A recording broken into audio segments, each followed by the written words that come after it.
শহীদ ভাইদের পরিবারকে আর্থিক সহযোগিতা, মাসিক ভাতা ও পিতামাতার মতামতের ভিত্তিতে পরিবারের একজন সদস্যকে চাকরির নিশ্চয়তা দিতে হবে।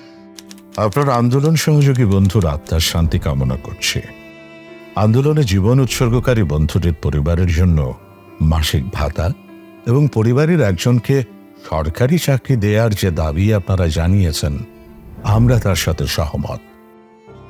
তাদের পরিবারের একজনের জন্য সরকারি চাকরির একটি পদ সংরক্ষিত রাখার যে প্রক্রিয়া, এটাই কোটা।